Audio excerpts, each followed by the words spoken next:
नमस्कार दोस्तों, आपका स्वागत है हॉरर कहानी चैनल पर। दोस्तों, आज की पहली कहानी की शुरुआत करते हैं। शिवगढ़ एक छोटा सा गांव जो अपनी शांति और हरियाली के लिए जाना जाता था, परंतु इस गांव की एक अजीब कहानी थी जिसे सुनकर लोगों के रोंगटे खड़े हो जाते थे। गांव में कोई भी बाहर का व्यक्ति रात में रुकना नहीं चाहता था।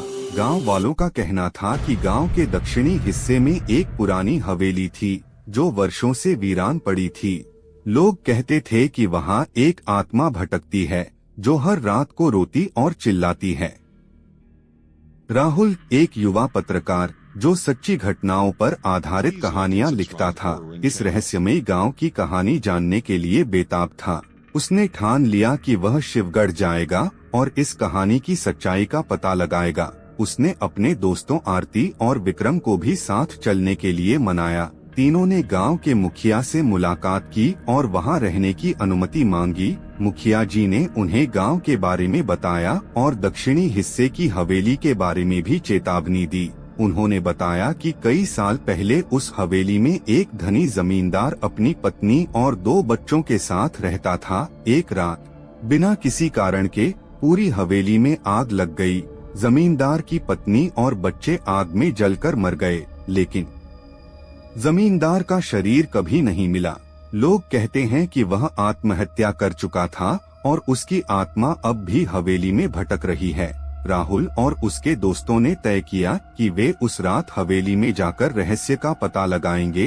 रात का समय होते ही तीनों ने अपने सामान बांधा और हवेली की ओर निकल पड़े। हवेली एक घने जंगल के बीच स्थित थी और वहां जाने के लिए एक पतली सी पगडंडी थी। जब वे हवेली पहुँचे तो उन्हें हवेली के चारों ओर अजीबोगरीब आवाजें सुनाई देने लगीं। हवेली का दरवाजा टूटा हुआ था और अंदर चारों ओर धूल और मकड़ियों के जाले थे। उन्होंने अपने टॉर्च जलाए और अंदर जाने का साहस किया। हवेली के अंदर का माहौल बहुत ही डरावना था। अचानक एक कमरे से किसी के रोने की आवाज आई। वे तीनों आवाज की दिशा में बढ़े और देखा कि एक औरत की परछाई दीवार पर दिखाई दे रही थी जो रो रही थी। आरती ने डर के मारे राहुल का हाथ पकड़ लिया और विक्रम ने हिम्मत करके उस कमरे का दरवाजा खोला। वहाँ एक पुराना आईना था जिसमें वह परछाई दिखाई दे रही थी। परछाई ने अचानक मुड़कर उनकी ओर देखा और जोर से चिल्लाने लगी। तीनों डर के मारे उल्टे पांव भागे और बाहर निकल आए। अगले दिन तीनों ने गांव के बुजुर्गों से हवेली के बारे में और जानकारी हासिल करने की कोशिश की। एक बुजुर्ग महिला जो जमींदार की नौकरानी रह चुकी थी ने उन्हें बताया कि जमींदार की पत्नी एक बहुत ही दयालु महिला थी, लेकिन जमींदार बहुत क्रूर और स्वार्थी व्यक्ति था। उसने अपनी पत्नी को बहुत तंग किया और एक रात किसी झगड़े के बाद उसने खुद ही हवेली में आग लगा दी और भाग निकला। उसकी पत्नी और बच्चों की आत्माएं आज भी न्याय की तलाश में भटक रही हैं। राहुल और उसके दोस्तों ने तय किया कि वे इस सच्चाई को दुनिया के सामने लाएंगे। उन्होंने अपने कैमरे में सारी घटनाओं को रिकॉर्ड किया और गांव के लोगों से भी साक्षात्कार लिया। राहुल ने अपने लेख में इस घटना को विस्तार से लिखा और इसे प्रकाशित किया। लेख को बहुत लोकप्रियता मिली और सरकारी अधिकारियों ने भी इस पर ध्यान दिया। जमींदार की हवेली को संरक्षित कर दिया गया और वहां एक स्मारक बनाया गया ताकि लोग उन आत्माओं को याद कर सकें और उनके प्रति सम्मान प्रकट कर सकें। गांव में धीरे धीरे शांति लौट आई और हवेली के आसपास की अजीब घटनाएं भी बंद हो गईं।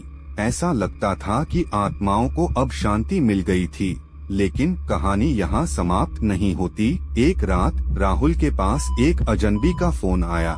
उसने बताया कि उसने राहुल का लेख पढ़ा है और वह जानता है कि जमींदार अभी भी जीवित है और कहीं छुपा हुआ है। राहुल ने उस व्यक्ति से मिलने का फैसला किया। राहुल उस व्यक्ति से मिला और उसने उसे एक पुराना पत्र सौंपा जिसमें लिखा था कि जमींदार ने अपनी पहचान बदल ली है और वह अब भी एक बड़े शहर में रह रहा है। राहुल ने इस जानकारी को गुप्त रखा और खुद ही उस जमींदार की खोज में निकल पड़ा। कई महीनों की खोज के बाद राहुल को एक छोटे से शहर में एक वृद्ध व्यक्ति मिला जो बिल्कुल जमींदार जैसा दिखता था। राहुल ने उससे मिलने का फैसला किया और उसे अपनी असली पहचान बताई। वह वृद्ध व्यक्ति पहले तो डर गया, लेकिन फिर उसने अपनी सारी सच्चाई स्वीकार कर ली। उसने बताया कि उसने अपनी पत्नी और बच्चों की मौत का बदला लेने के लिए खुद को छुपा लिया था और अपनी सारी संपत्ति दान कर दी थी। राहुल ने इस सच्चाई को भी अपने लेख में लिखा और इसे प्रकाशित किया। इस बार जमींदार ने अपनी गलती मान ली और अपने आप को पुलिस के हवाले कर दिया। न्याय प्रणाली ने उसे उसके अपराधों की सजा दी और उसकी आत्मा को भी शांति मिली। शिवगढ़ अब पूरी तरह से शांति में था। हवेली अब एक ऐतिहासिक धरोहर बन चुकी थी और लोग वहां श्रद्धा के साथ जाते थे।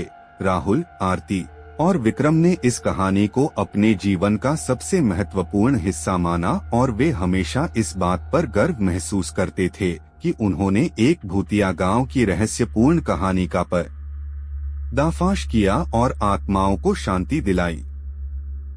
दोस्तों, आज की दूसरी कहानी की ओर बढ़ते हैं। राजस्थान के एक वीरान इलाके में बसा एक छोटा सा गांव था, जिसका नाम था धौलपुर। इस गांव में एक प्राचीन किला था, जिसे लोग काला किला के नाम से जानते थे।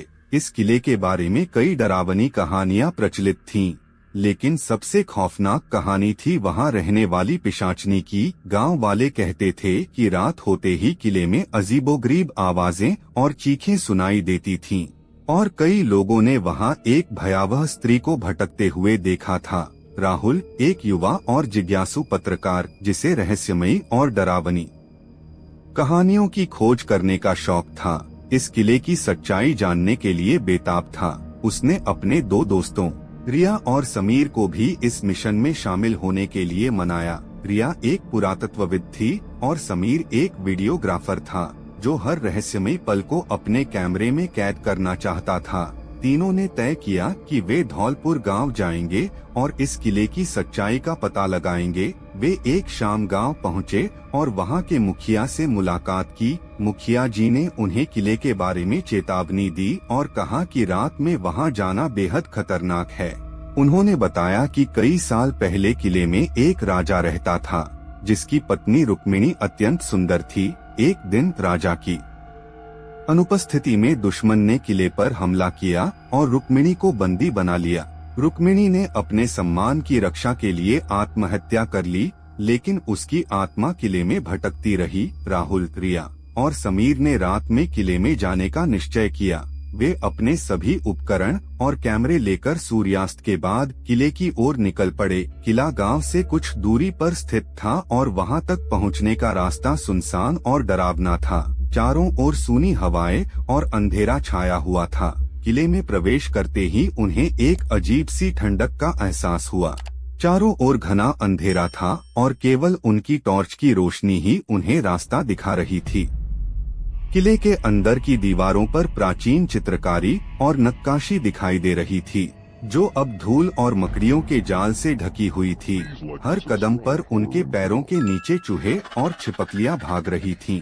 जैसे ही वे किले के मुख्य हॉल में पहुंचे, उन्हें एक अजीब सी सिसकियों की आवाज सुनाई दी, जैसे कोई महिला धीरे धीरे रो रही हो। रिया ने ध्यान से सुना और बताया कि यह आवाज किले के गुप्त तहखाने से आ रही है। समीर ने अपने उपकरणों की मदद से तहखाने का रास्ता ढूंढा और तीनों वहां पहुंच गए। तहखाने में घुसते ही उन्हें चारों ओर पुराने औजार, हथियार और प्राचीन मूर्तियां दिखाई दीं, लेकिन सबसे डरावना था वहां की भयानक शांति और अचानक से ठंडी हवा का बहाव। तहखाने के एक कोने में उन्हें एक पुरानी चित्रकारी मिली, जिसमें रुक्मिणी की कहानी दर्शाई गई थी। जैसे ही वे चित्रकारी के पास पहुंचे, अचानक तहखाने की सारी लाइटें बंद हो गईं और एक तेज चिल्लाने की आवाज गूंज उठी।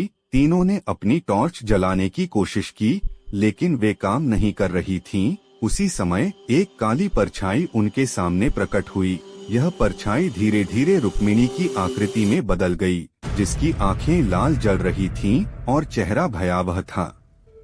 रुक्मिणी की आत्मा ने चिल्लाना शुरू कर दिया और राहुल की ओर बढ़ी। राहुल ने हिम्मत दिखाते हुए अपने हाथ में पकड़ी पूजा की माला उसके सामने कर दी। माला के प्रभाव से रुक्मिणी की आत्मा पीछे हट गई और वह चिल्लाते हुए गायब हो गई। उसी समय समीर ने अपने उपकरण से एक प्राचीन मंत्र का पाठ किया, जिससे आत्मा पूरी तरह से गायब हो गई। तीनों ने मिलकर किले की सारी घटनाओं को अपने कैमरों में रिकॉर्ड किया और गांव वापस आ गए।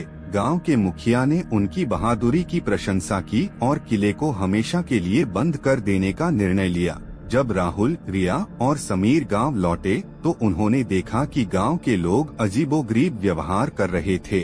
कई लोगों की आंखों में अजीब सी चमक थी और वे कुछ बड़बड़ा रहे थे। मुखिया जी ने उन्हें बताया कि किले से लौटने के बाद कई गांव वालों के साथ ऐसी घटनाएं हो रही हैं।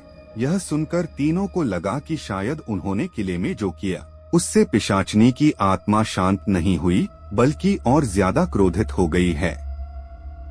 राहुल, रिया और समीर ने गांव में और भी खोजबीन शुरू की। उन्हें पता चला कि किले के तहखाने में एक गुप्त दरवाजा है जो अब तक किसी ने नहीं देखा था। वे तुरंत किले की ओर रवाना हुए और रात के समय वापस तहखाने में पहुंचे। इस बार वे ज्यादा सावधानी से चल रहे थे। तहखाने के कोने में उन्होंने एक दीवार पर ध्यान दिया जो बाकी दीवारों से अलग लग रही थी। समीर ने अपने उपकरण से उस दीवार का निरीक्षण किया और पाया कि यह वास्तव में एक गुप्त दरवाजा था।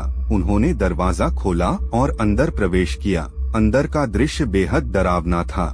इस गुप्त कक्ष में चारों ओर काले जादू के निशान थे। दीवारों पर अजीबोगरीब चित्र बने हुए थे, जिनमें एक महिला को बलिदान करते हुए दिखाया गया था। इस कक्ष के केंद्र में एक पत्थर की वेदी थी, जिस पर कुछ लिखा हुआ था। रिया ने उस लिखावट को पढ़ा और पाया कि यह एक प्राचीन अभिशाप था, जो रुक्मिणी की आत्मा को मुक्त करने के लिए किया गया था। जैसे ही वे उस लिखावट को पढ़ रहे थे, कक्ष में एक बार फिर अंधेरा छा गया और रुक्मिणी की आत्मा प्रकट हुई। इस बार वह और ज्यादा क्रोधित लग रही थी। उसकी आंखें और ज्यादा लाल जल रही थीं और वह और जोर से चिल्ला रही थी। राहुल, रिया और समीर ने मिलकर उस अभिशाप को तोड़ने की कोशिश की। रिया ने मंत्र पढ़ना शुरू किया, जबकि राहुल और समीर ने वेदी पर रखे गए पुराने प्रतीकों को तोड़ना शुरू किया। जैसे जैसे वे प्रतीक तोड़ते गए, रुक्मिणी की आत्मा की शक्ति कम होती गई। अंत में जब अंतिम प्रतीक भी टूट गया, रुक्मिणी की आत्मा जोर से चिल्लाई और गायब हो गई। कक्ष में फिर से रोशनी फैल गई और चारों ओर शांति छा गई। किले से लौटने के बाद गांव में फिर से शांति लौट आई। गांव वालों के अजीबोगरीब व्यवहार भी बंद हो गए। मुखिया जी ने राहुल, रिया और समीर की बहादुरी की फिर से प्रशंसा की और उन्हें धन्यवाद दिया। राहुल, रिया और समीर ने इस कहानी को अपने अनुभवों और सबूतों के साथ दुनिया के सामने लाया। उन्होंने साबित कर दिया कि पिशाचनी की कहानी केवल एक अफवाह नहीं थी, बल्कि एक सच्ची घटना थी जिसने कई लोगों की जान ली थी। इस कहानी के सामने आने के बाद किला एक ऐतिहासिक धरोहर के रूप में संरक्षित किया गया और वहां किसी भी अनहोनी घटना को रोकने के लिए सुरक्षा इंतजाम किए गए। इस तरह राहुल और उसके दोस्तों ने न केवल एक रहस्य को सुलझाया, बल्कि एक आत्मा को भी शांति दिलाई। उनकी यह बहादुरी भरी कहानी लोगों के दिलों में हमेशा जिंदा रहेगी। लेकिन कहानी यहीं खत्म नहीं होती। कुछ महीनों बाद राहुल के पास एक अज्ञात नंबर से फोन आया। फोन करने वाले व्यक्ति ने बताया कि उसने राहुल की कहानी पढ़ी है और उसे पता है कि किले में अभी भी कुछ रहस्य बाकी हैं। राहुल, रिया और समीर ने उस अज्ञात व्यक्ति से मिलने का निर्णय लिया। उन्होंने सावधानी बरतते हुए उस स्थान पर पहुंचने का फैसला किया जहां वह व्यक्ति उनसे मिलने वाला था। यह जगह गांव से कुछ दूरी पर एक पुराना मंदिर था जो अब वीरान पड़ा था। तीनों जब मंदिर पहुंचे तो वहां एक बुजुर्ग व्यक्ति खड़ा था, जिसने उन्हें देखा और पास बुलाया। वह व्यक्ति बहुत ही रहस्यमय लग रहा था। उसने राहुल से कहा, मैंने तुम्हारी कहानी पढ़ी और मुझे यकीन है कि तुम लोग बहादुर हो, लेकिन जो सच्चाई तुमने उजागर की वह केवल आधी है। उस बुजुर्ग ने बताया कि वह किले के पुराने रक्षक का पोता है और उसे अपने दादा से किले के बारे में कई गहरे रहस्य पता चले थे। उसने बताया कि रुक्मिणी की आत्मा को शांति मिल गई थी, लेकिन किले में एक और भयानक शक्ति छुपी हुई थी जो अब जागने की कगार पर है। राहुल, रिया और समीर को समझ में आया कि उनका काम अभी खत्म नहीं हुआ है। उन्होंने बुजुर्ग से और जानकारी प्राप्त की और यह तय किया कि वे एक बार फिर किले की ओर जाएंगे। बुजुर्ग ने उन्हें बताया कि किले के नीचे एक और गुप्त मार्ग है जो सीधे एक प्राचीन मंदिर में जाता है। यह मंदिर कभी काले जादू के अनुष्ठानों के लिए इस्तेमाल होता था। तीनों ने अपनी योजना बनाई और रात होते ही फिर से किले की ओर निकल पड़े। इस बार उनके पास अधिक आधुनिक उपकरण और सुरक्षा के इंतजाम थे। वे जानते थे कि इस बार का खतरा पहले से कहीं ज्यादा भयानक हो सकता है।